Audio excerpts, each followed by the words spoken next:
Boa. Antes da gente começar, Diegão, boa tarde. Ingrita, boa tarde. Boa tarde. Então, a, a Ingra e eu desenvolvemos um seminário que vai ser mais uma conversa, né?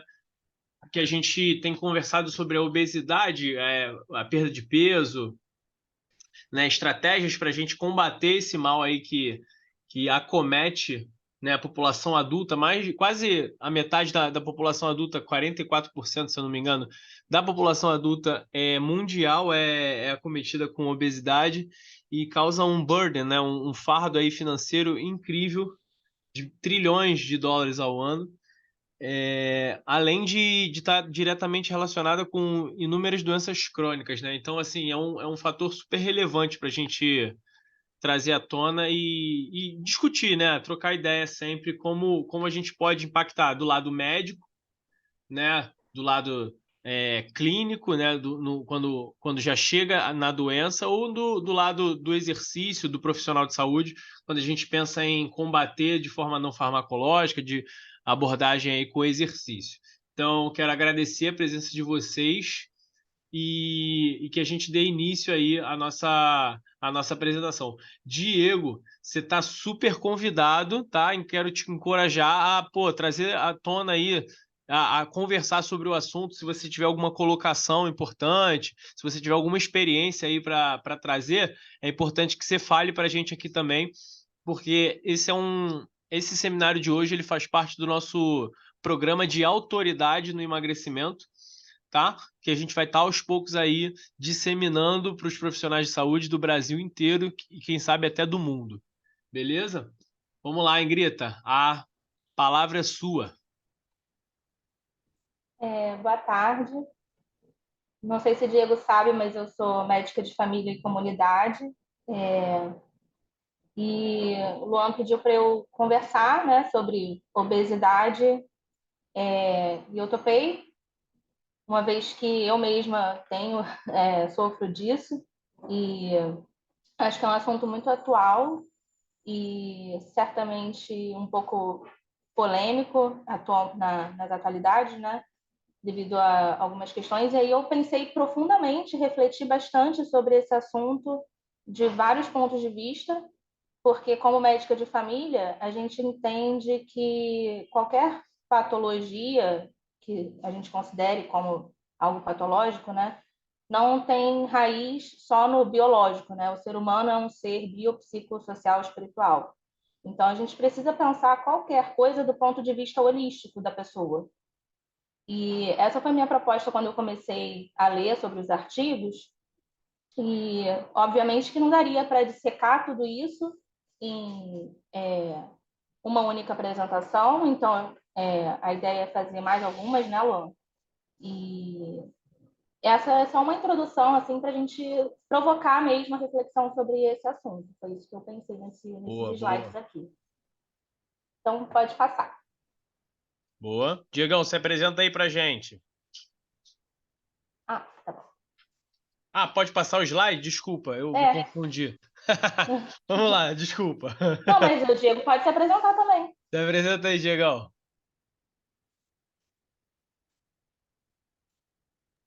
Ai, boa.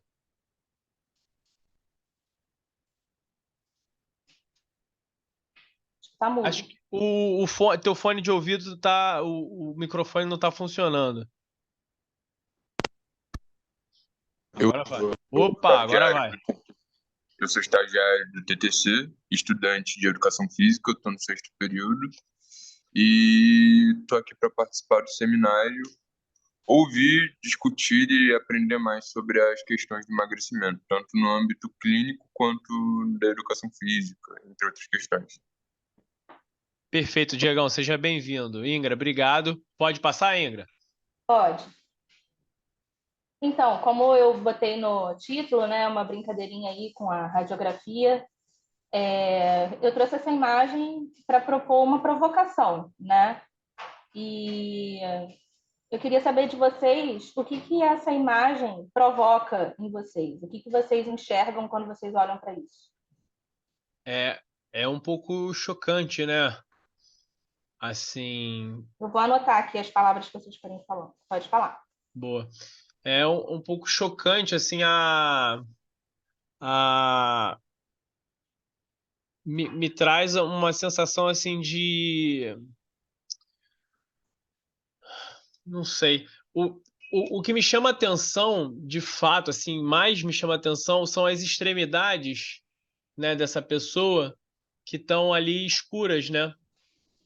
Uhum, Então, tem um quadro ali de edema nas mãos, nos pés, né? Não sei se eu uhum. estou correto, né? Não tem certo nem errado, é só uma provocação. Entendi. Eu me sinto um pouco, às vezes, acho que com uma imagem como essa, uma sensação de impotência, né? Que eu não sei se eu conseguiria ajudar uma pessoa como essa, por exemplo, como profissional de saúde, né? Ótimo. Não conheço essa pessoa, né?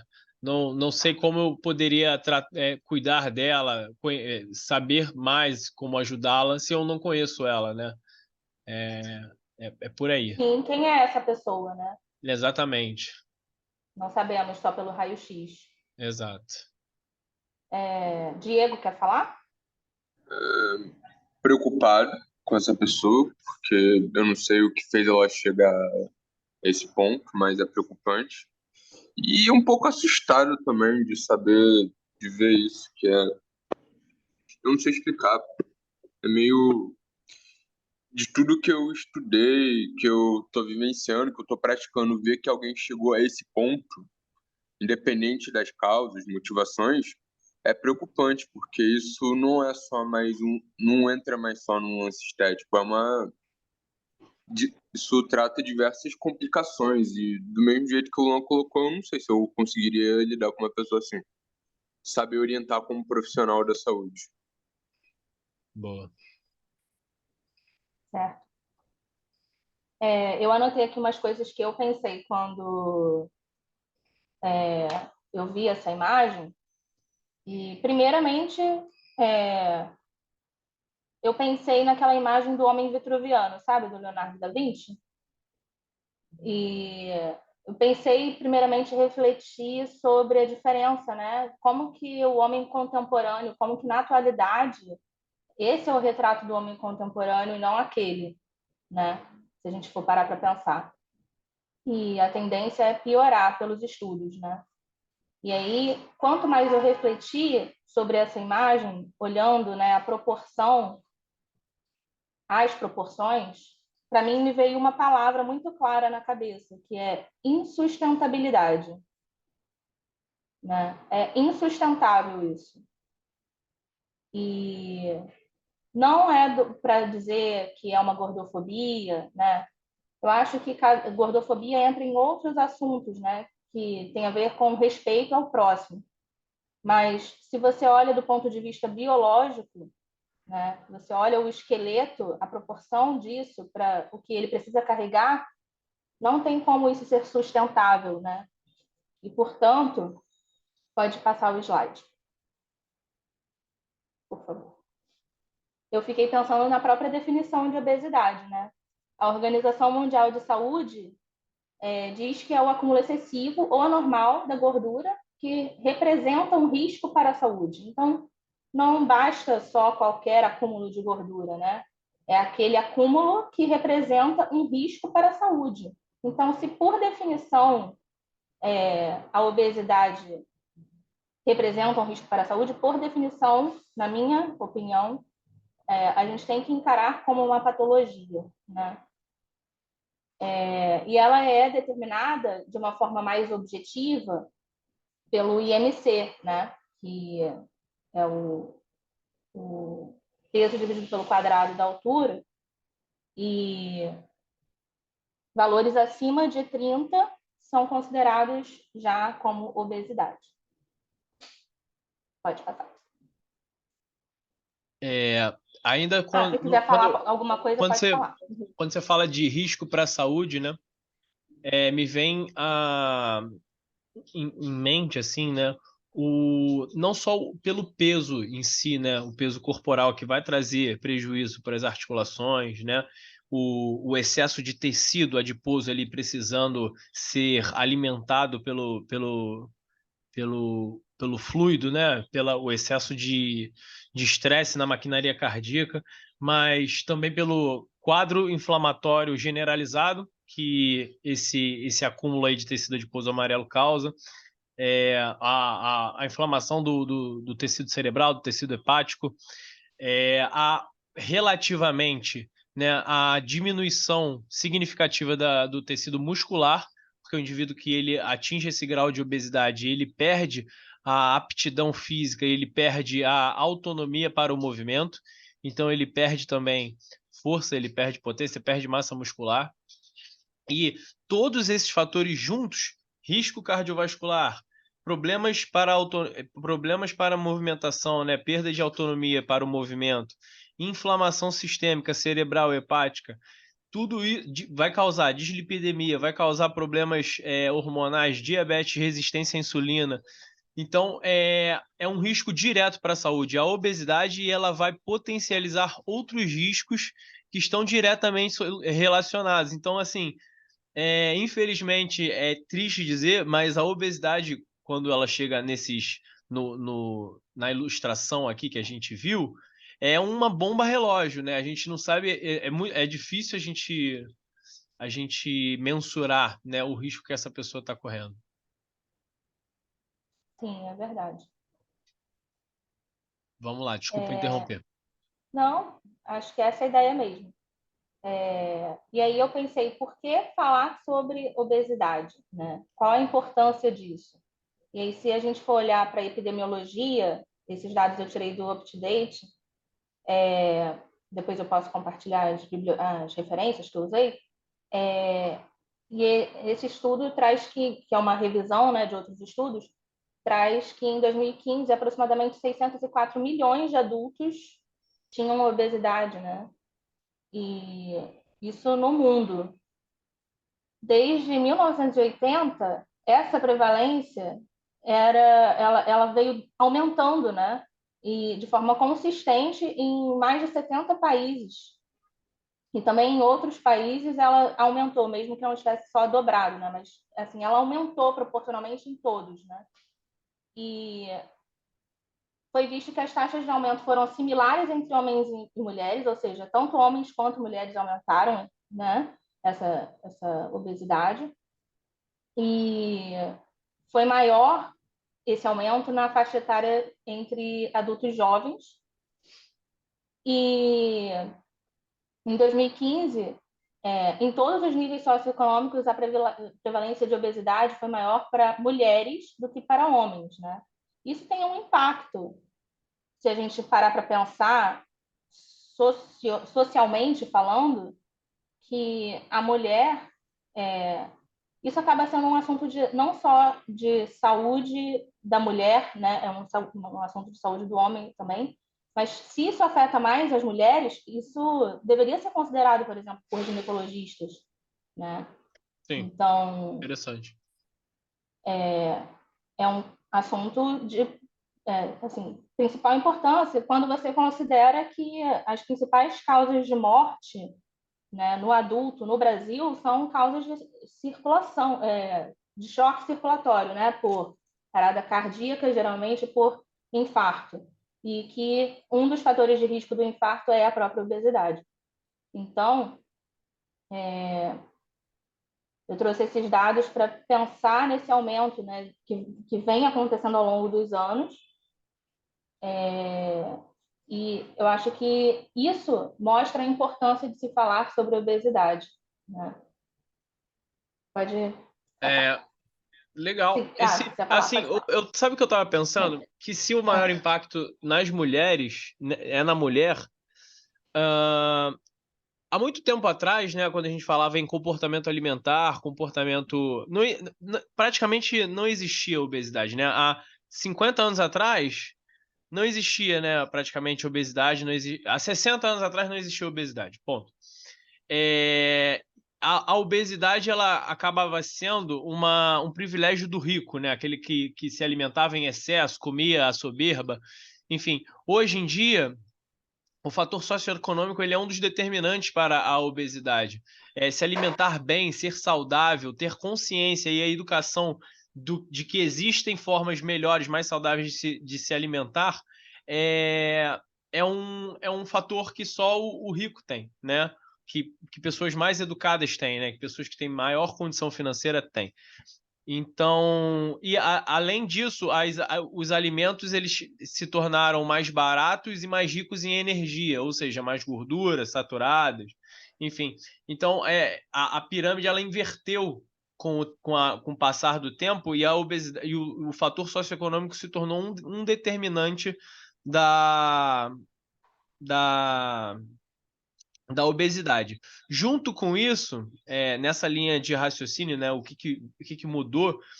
Mudou também o comportamento da mulher em relação a ter filhos. Hoje em dia, a mulher globalizada, a mulher,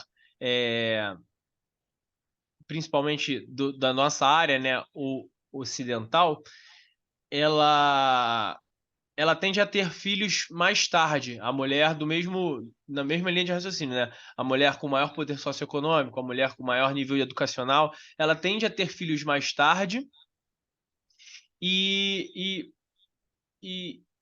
então, assim, se a mulher ela tende a ter filhos a mulher com maior poder socioeconômico, tá? Tô falando de a mulher com dinheiro, bem educada, ela tende a ter filhos mais tarde, ela tem mais consciência de como se alimentar melhor, mais saudável, ponto.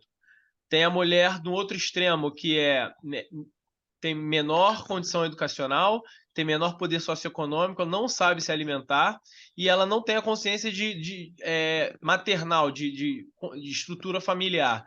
É natural que exista é maior a prevalência, a quantidade de filhos na família com baixa renda, Ingra? Tende a ser maior, bem maior. Tende a ser maior. É verdade também que a mitocôndria ela vem do gameta feminino, correto? Sim. A mitocôndria vem do gameta feminino, a mulher com menor poder socioeconômico, menor educação, ela tende a ter mais filhos e existe um fator, talvez, epigenético da obesidade? Fator genético Com certeza. Não epigenético. sei se todos estão familiarizados com o conceito de epigenética, né? Mas Então você quer assim, explicar? fica um pouco assim, claro para mim que as pessoas, elas é uma questão número um educacional, né? Que o pobre, infelizmente, ele não tem educação, não recebe educação de qualidade, nesse sentido também, né? De saúde. O pobre ele não tem educação, ele não se alimenta bem, infelizmente, ele não se alimenta bem, ele tende a ter mais filhos o fator genético também é um fator que pode determinar aí a prevalência da obesidade. Então, assim, multifatorial essa questão da prevalência da obesidade, né? Extremamente multifatorial. Oi? Extremamente multifatorial. Me chama bastante atenção não sei se esse negócio aqui fez sentido para você. Fez todo sentido. Eu achei muito importante tudo que você falou. A gente pode se aprofundar mais para frente em alguns dos conceitos que você trouxe, mas eu acho que uma coisa que eu queria ressaltar é que aqui a gente vê que, embora proporcionalmente a gente possa ter camadas da sociedade que tenham uma taxa maior de obesidade do que outra, mesmo assim, em todos os níveis socioeconômicos, a prevalência da obesidade aumentou, né? E foi maior para mulheres do que para homens em todos esses níveis. Em todos os socioeconômicos. É, Então, pega porque todo mundo. todo mundo Foda. não distingue, né, entre ricos e pobres. Tem, E, embora, fala. embora a pessoa que tem maior quantidade de recursos consiga lidar melhor, ou nem sempre, com isso, isso mostra que não existe uma predileção, né? Uhum. Entende o que eu quero dizer? Entendi, claro. Existe diferença étnica na obesidade, não? Na prevalência da obesidade? Esse é um dado importante que eu não encontrei nesse estudo que eu li. Eu também me perguntei sobre isso, né? Isso é um Interessante. fator muito importante de se falar nos estudos sobre a saúde da população preta, por exemplo, né? Sim, sim. População negra em geral. É uma pergunta interessante. Beleza, pode passar? Pode. E aí para simplificar um pouco, eu tentei pensar em quais são as causas da obesidade, porque eu também entrei nesse raciocínio, né? São causas são múltiplas causas. A gente pode pensar em vários fatores. Mas, no fim das contas, se a gente for tentar reduzir isso para o raciocínio, para a gente poder tentar entender como que a obesidade acontece, né? Sem entrar nos aspectos fisiológicos da fome, por exemplo, nesse momento, a gente pode entender que, basicamente, é um desequilíbrio energético que acontece no corpo, né? A ingestão calórica acaba sendo superior ao gasto, e na natureza nada se cria, nada se perde, tudo se transforma. Então o corpo sabiamente foi, ao longo dos anos de evolução, aprendendo a estocar essa energia que ele saberia que poderia precisar eventualmente, né? Se você for pensar naquele homem lá das cavernas, que não sabia quando iria comer de novo. Então essa energia era estocada nas células adiposas, né? E essa energia ela é estocada em forma de ácidos graxos, né? E com isso, as células adiposas vão ganhando volume e vai havendo aquele aumento de proporção corporal. E qual é o grande problema disso, né? Desse desequilíbrio energético? Ele é um desequilíbrio, né? E o nosso corpo está em constante busca por homeostase, né? Pelo equilíbrio fisiológico, digamos assim. Que a gente nunca vai poder atingir, senão a gente estaria morto, né? Obviamente.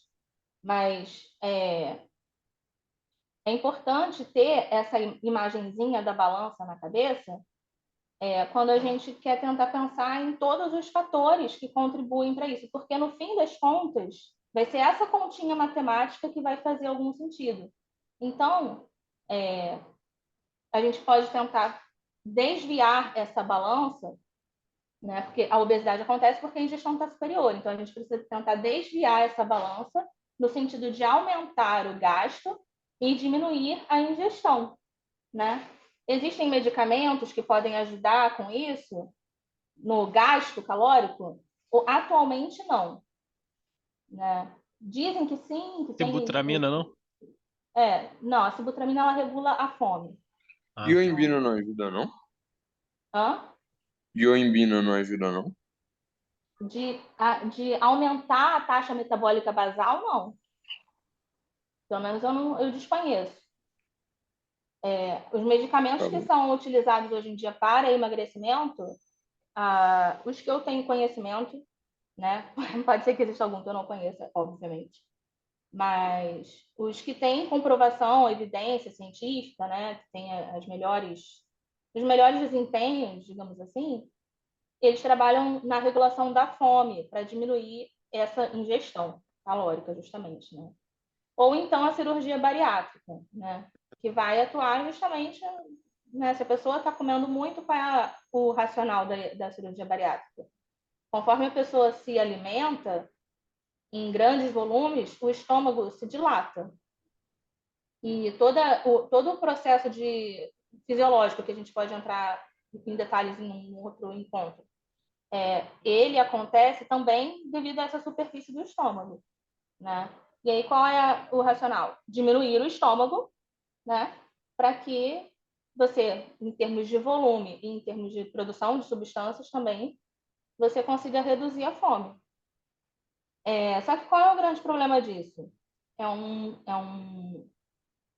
E por que nem sempre funciona, né? Porque é uma visão muito simplista, né, da obesidade. Não é só isso, obviamente, porque senão ninguém que se submete a uma cirurgia dessas, engordaria de novo. E o que a gente vê nos estudos é que as pessoas, de fato, recuperam o peso, muitas vezes, às vezes até ultrapassando o peso anterior. Efeito Mesmo sanfona. tendo feito a cirurgia. Hã? O efeito sanfona, né?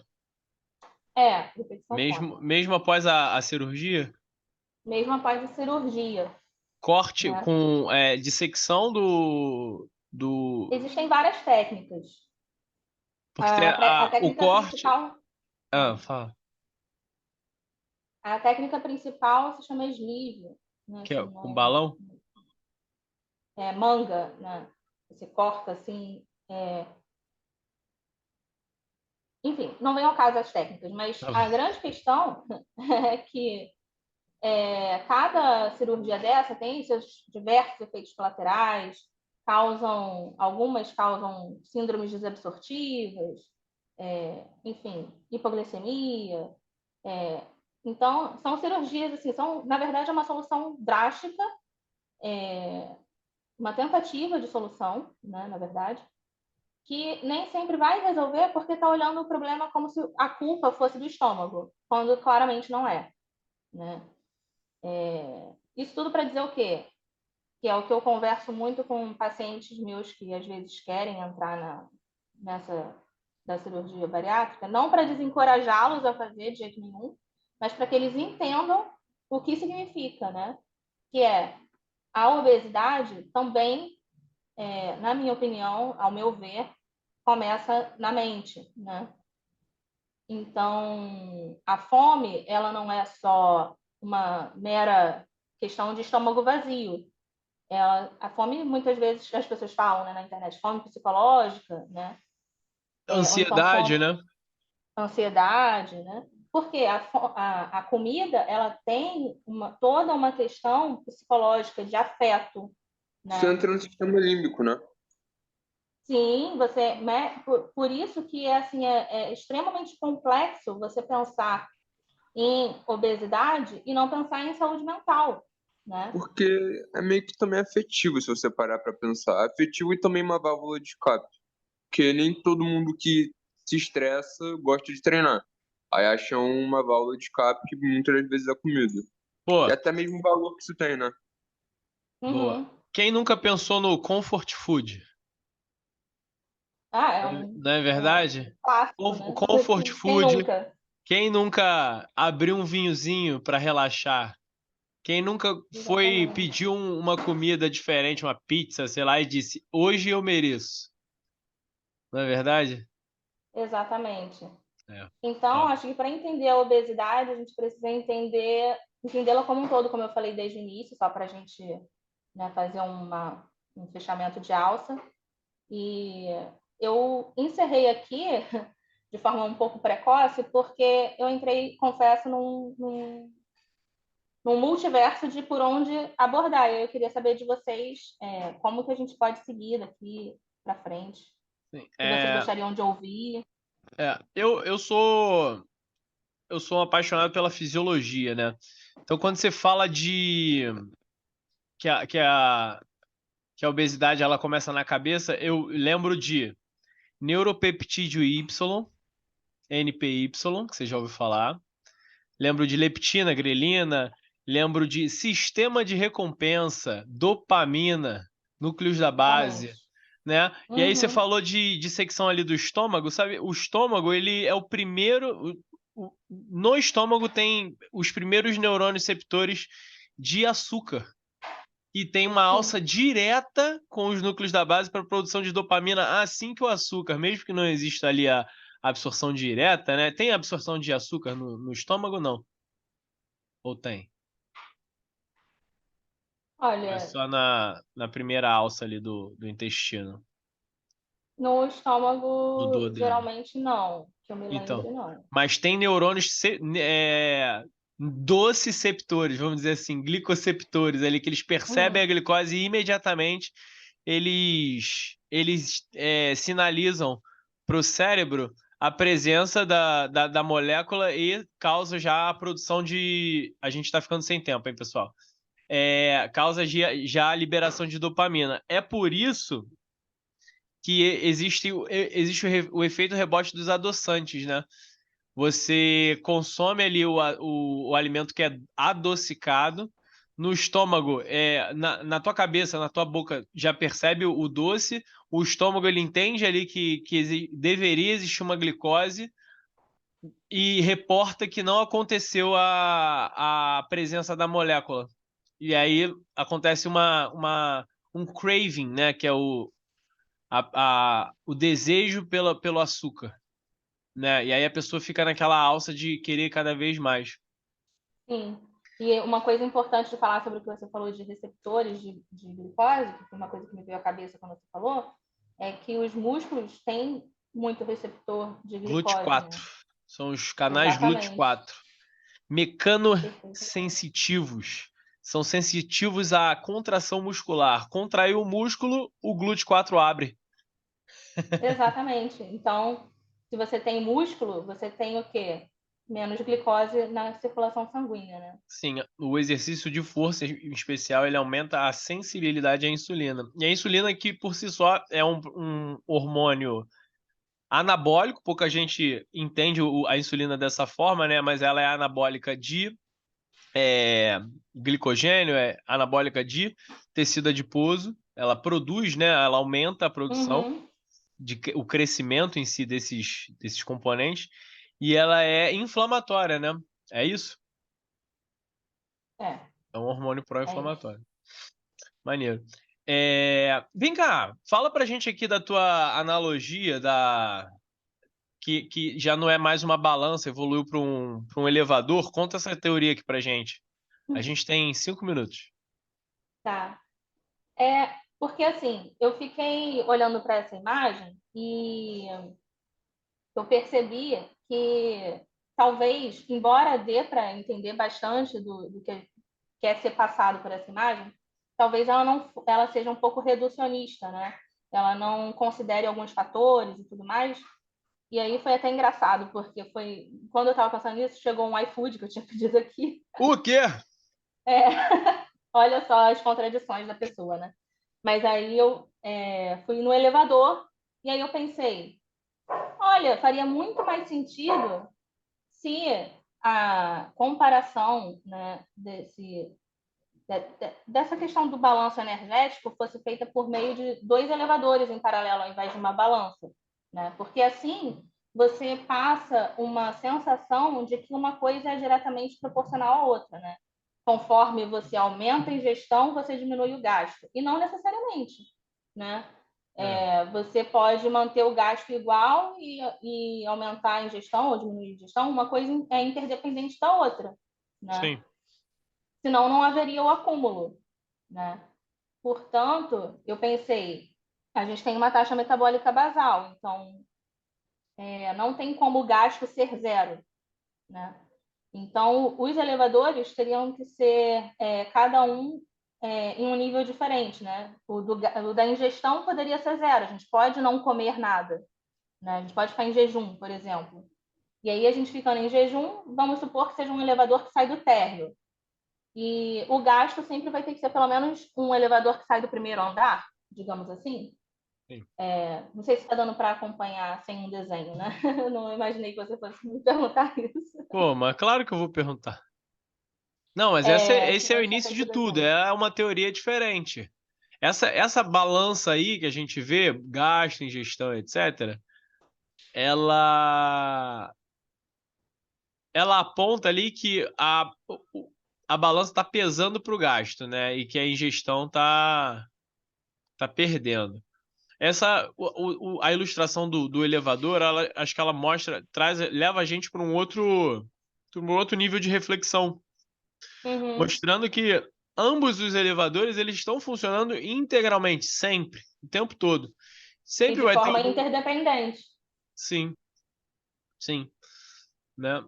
Então, o gasto ele vai ter ali, ele vai começar sempre em algum patamar e a ingestão pode ser variável, né? E aumentar ou diminuir a ingestão ou aumentar e diminuir o gasto não vai ser, vai ser, vai influenciar, mas não vai chegar ao, ao X da questão que é o acúmulo ou não da obesidade. A grande questão é, se a gente consegue diminuir a ingestão e aumentar o gasto, né? Obviamente que o saldo começa a ficar negativo, né? Se a gente for pensar em termos de dinheiro, por exemplo, se facilitar o raciocínio para alguém. Se a gente está colocando dinheiro na conta e está gastando mais do que a gente está colocando na conta, a gente vai ficar no vermelho, não vai? Sim. Então, o emagrecimento é sobre isso. E a obesidade é o oposto, é só colocar na conta e não gastar, poupar, digamos assim. É, interessante. Tem mais slide aí, vamos passar? Tem. Faça. Vamos. Isso aqui você já falou, né? Que se trata de um Eu desequilíbrio acabei hormonal. falando. Isso. E foi. Bom, Foi. acho que essa foi uma aula introdutória, né? Foi. Sobre obesidade. Para começar, acho que a gente está andando bem. Ingra, obrigado pelo conteúdo, pela dedicação, né? Pelo seu tempo. É sempre legal ter um viés, né? Um olhar médico, né? Que vocês são os grandes profissionais da saúde, né? A gente tem o médico, ele vai ter sempre um prestígio diferenciado, então obrigado por você estar participando hoje, obrigado pelo seu Eu que agradeço. conhecimento Eu e agradeço pela troca. isso. E obrigado mais uma vez, Diego, né? Pela presença aí, pelos comentários pertinentes. Eu acho que a gente pode continuar essa reunião, né? Na semana que vem a gente traz alguns dados diferentes, uma coisa legal. O que você acha? Eu queria justamente um feedback nesse sentido de o que vocês acharam, como Sim. a gente pode Acho que continuar. acho que a gente pode melhorar aqui, ó, nessa parte, nesse slide, botar o elevador, trazer uma teoria mais rebuscada. Essa teoria eu acho que a gente pode investir nela, ver até onde ela vai. Aqui, quando a gente fala da epidemiologia, eu gostei da ideia da gente tentar correlacionar mais variáveis. Entender Uhum. se é o pobre que. Tipo, o pobre e o rico a gente entendeu quem está engordando, mas quem está engordando mais? Né? O rico está engordando, mas é 10 quilos, é obesidade grau 1, grau 2, grau 3. Quem são os mais obesos? Né? Qual que é a prevalência dentre as classes sociais? Acho que a gente pode verificar isso também. Quem sofre mais com a obesidade? Qual é o principal fardo que a obesidade entrega para o obeso? Porque há pouco tempo eu ajudei uma menina que era obesa, ela era obesa, portadora de reumatismo, portadora de obesidade com doença reumática. Ela precisava de uma cadeira de rodas reforçada para descer o morro. Uhum. E ela não tinha, ninguém conseguia dar essa cadeira de rodas. Eu fui lá e entreguei para ela essa cadeira de rodas, para ela ir para o Pedro Ernesto fazer o tratamento de reumatismo. Ela faleceu com Covid, mas me marcou muito essa experiência que eu tive com ela, porque, cara, me mostrou o poder de prejudicial, né? Que as doenças em conjunção elas têm. O reumatismo é uma doença inflamatória das articulações, a obesidade ela aumenta a inflamação sistêmica. Então, assim, uma potencializava a outra, né? E, assim, Uhum. então essa epidemiologia aí, entender quem é que sofre mais, eu acho que é um dado legal para a gente trazer. A gente tem menos de 30 segundos, a gente precisa encerrar. Ingra, obrigado mais uma vez. Diegão, quero saber, a gente fala pessoalmente, sobre a tua disponibilidade para trazer algum conteúdo pra gente, tá bom? A cara dele, eu rodei. Valeu, Diegão. Fica com Deus aí. Tchau, Ingra. Beijo. Vamos malhar. Tchau. Tchau, tchau.